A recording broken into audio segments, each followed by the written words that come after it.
Assalamualaikum warahmatullahi wabarakatuh. Perkenalkan, nama saya Ratu Ataya Fayazalia dengan NIM 1302623014. Di sini saya akan mempresentasikan mengenai proyek pendahuluan fisika nuklir.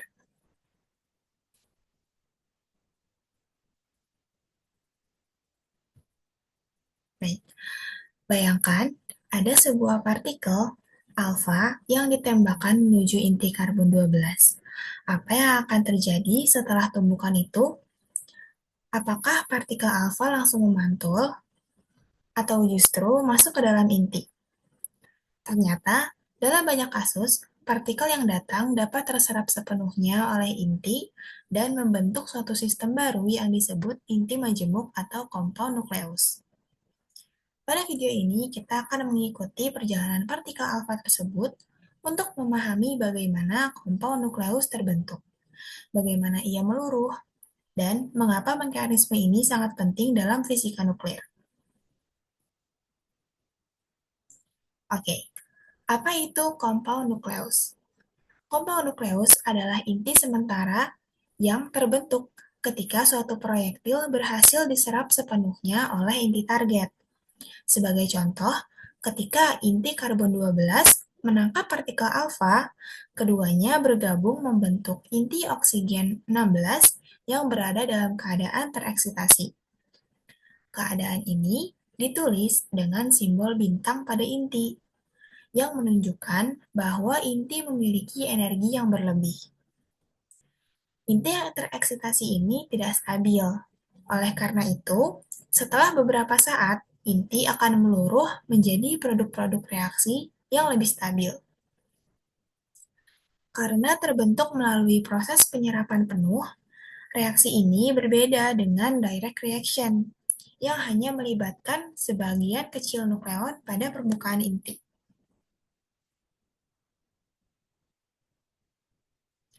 Nah, untuk memahami compound nukleus dengan lebih baik, kita perlu membandingkannya dengan direct reaction. Pada direct reaction, proyektil hanya berinteraksi dengan bagian luar inti. Proses ini berlangsung sangat cepat dan hanya melibatkan beberapa nukleon. Sebaliknya, pada compound nukleus, proyektil benar-benar masuk ke dalam inti dan energinya tersebar ke seluruh nukleon yang ada di dalam inti tersebut. Karena seluruh inti ikut terlibat, mekanisme ini berlangsung lebih lama dibandingkan direct reaction. Nah, untuk memahami apa yang terjadi di dalam inti, kita dapat menggunakan analogi bola biliar. Bayangkan sebuah bola bergerak menumbuk sekumpulan bola lainnya. Pada awalnya, kita dapat mengetahui bola mana yang bergerak pertama kali. Tapi setelah terjadi banyak tumbukan, energi akan menyebar ke seluruh sistem. Akhirnya menjadi sulit untuk mengetahui bola mana yang pertama kali membawa energi tersebut. Hal yang sama terjadi pada compound nukleus. Ketika proyektil masuk ke dalam inti, energinya didistribusikan ke seluruh nukleon melalui interaksi yang sangat kompleks. Energi yang semula terpusat pada proyektil menjadi tersebar ke seluruh inti. Nah, fenomena penyebaran energi ini melahirkan suatu gagasan yang dikenal sebagai hipotesis Bohr. Bohr menyatakan bahwa setelah compound nukleus terbentuk, inti tersebut kehilangan informasi mengenai bagaimana ia terbentuk. Dengan kata lain, inti majemuk tidak lagi mengingat partikel apa yang sebelumnya masuk ke dalam inti. Yang penting hanyalah energi total, momentum sudut total, dan sifat-sifat kuantum keseluruhan dari sistem tersebut. Gagasan inilah yang menjadi dasar teori compound nukleus modern. Nah, maksud dari hipotesis Bohr itu apa sih? Sekarang kita lihat rumus ini.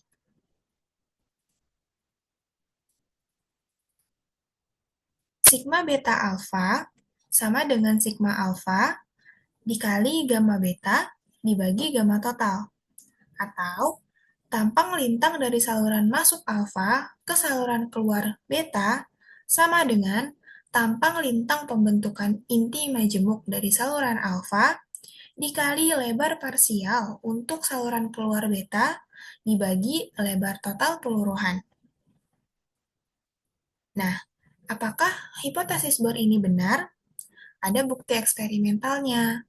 Salah satu yang paling klasik adalah dari Gosal tahun 1950. Dia mempelajari inti majemuk zinc 64 bintang. Inti ini dibentuk lewat dua jalur berbeda. Yang pertama, penggabungan proton dan tembaga 63. Dan yang kedua, partikel alfa dan nikel 60. Keduanya menghasilkan zinc 64 yang sama. Kemudian, inti majemuk ini meluruh ke tiga saluran keluar yang sama.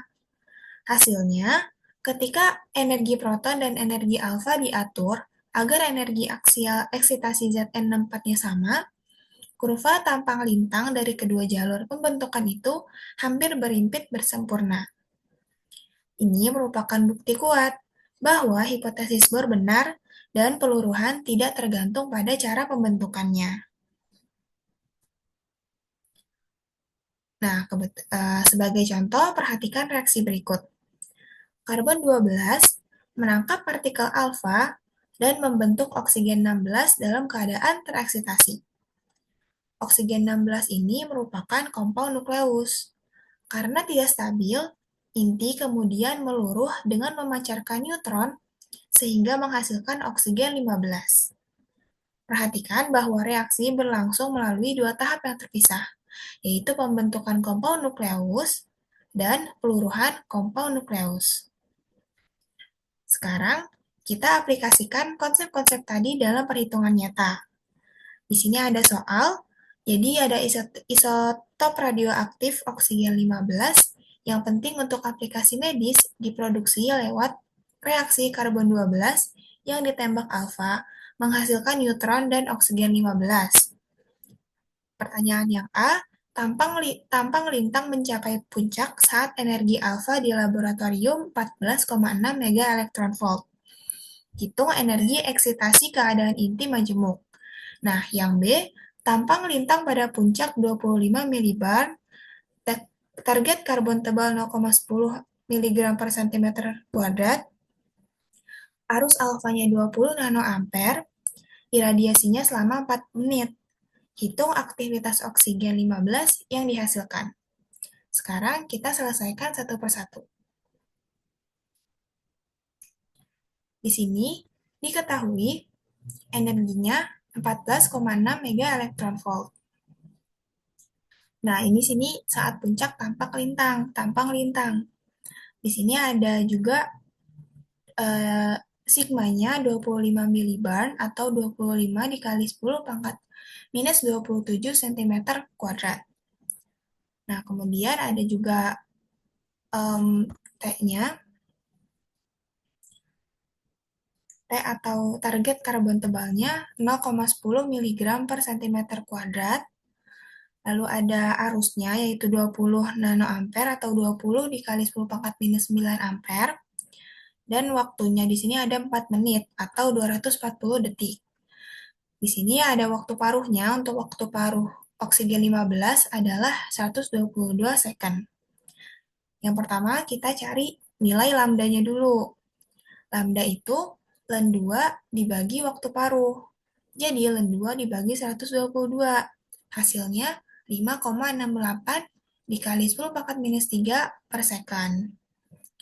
Kemudian di sini ada pertanyaan yang A.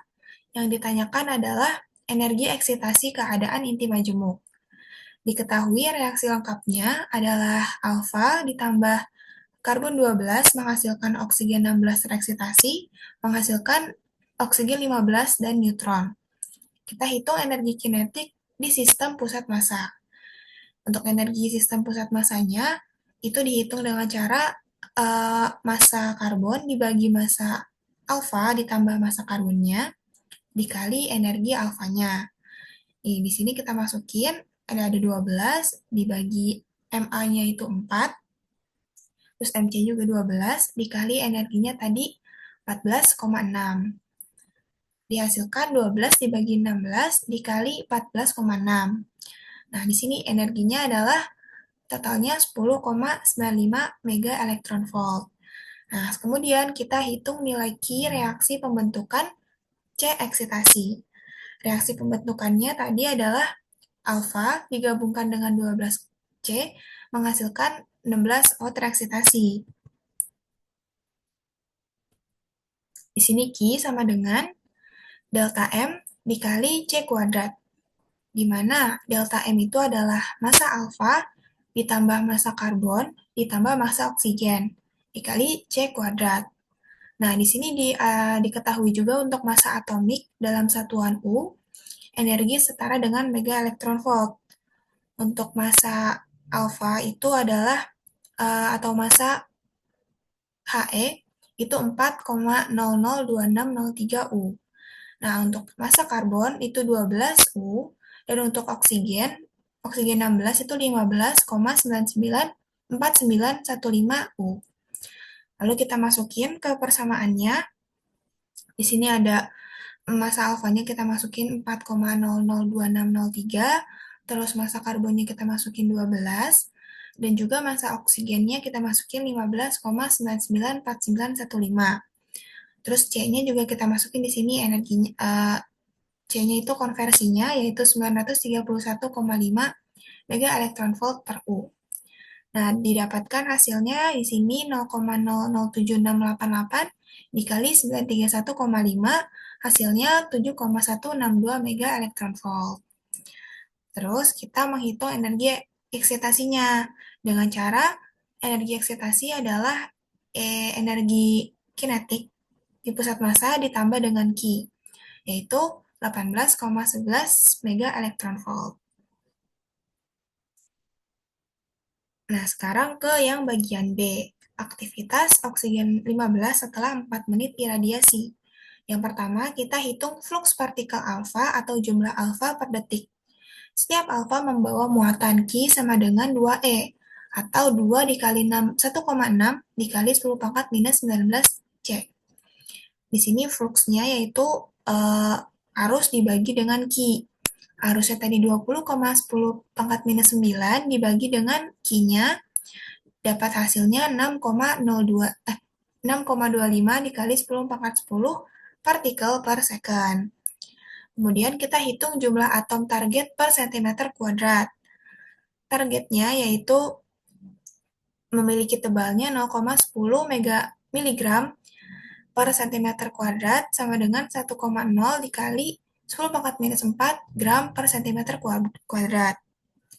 Di sini N-nya yaitu target dikali bilangan Avogadro dibagi dengan M. Targetnya dimasukkan nilainya, nilai Avogadro-nya juga dimasukkan, nah, jumlah M-nya juga dimasukkan, hasilnya 5,018 dikali 10 pangkat 18 atom per cm kuadrat. Kemudian kita hitung laju produksi. Nah, untuk laju produksi oksigen 15 itu R sama dengan flux dikali N dikali sigmanya. Terus kita masukin, tadi kita dapat nilai fluxnya itu 6,25 dikali 10 pangkat 10, terus N-nya 5,018 dikali 10 pangkat 18, dan tadi si sigmanya yaitu 25 kali 10 pangkat minus 27. Nah, terus ya dihitung, didapatkan R-nya itu 7.840 inti per second. Kemudian kita hitung aktivitas setelah iradiasi waktu T dengan rumus dN per dt sama dengan R dikurang lambda dikali N. Solusinya, dengan syarat awal N0 sama dengan 0, maka NT sama dengan R dibagi lambda 1 dikurang eksponen minus lambda T. Aktivitas adalah A yang yaitu sama dengan lambda dikali N, sehingga A dalam waktu T sama dengan R dalam kurung 1 dikurang eksponen minus lambda kali T.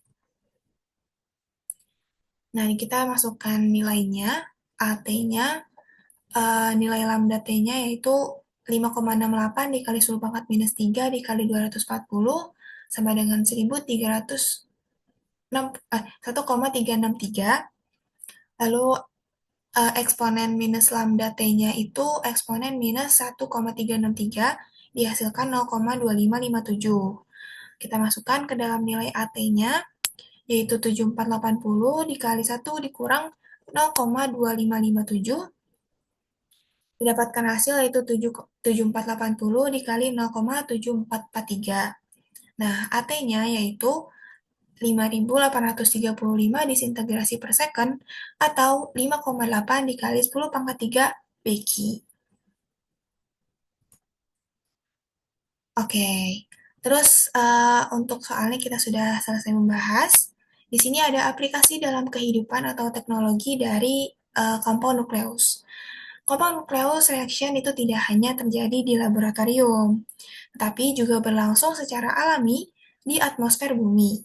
Neutron yang berasal dari radiasi kosmik dapat ditangkap oleh nitrogen 14, sehingga membentuk inti majemuk nitrogen 15 yang tereksitasi. Inti tersebut kemudian meluruh dan menghasilkan karbon 14. Karbon 14 inilah yang digunakan dalam metode radiokarbon dating untuk menentukan umur fosil, artefak arkeologi, dan berbagai benda bersejarah lainnya. Dengan demikian, konsep compound nukleus memiliki aplikasi yang sangat penting dalam ilmu pengetahuan modern. Oke, mungkin sekian penjelasan yang dapat saya berikan. Kurang lebihnya mohon maaf. Wassalamualaikum warahmatullahi wabarakatuh.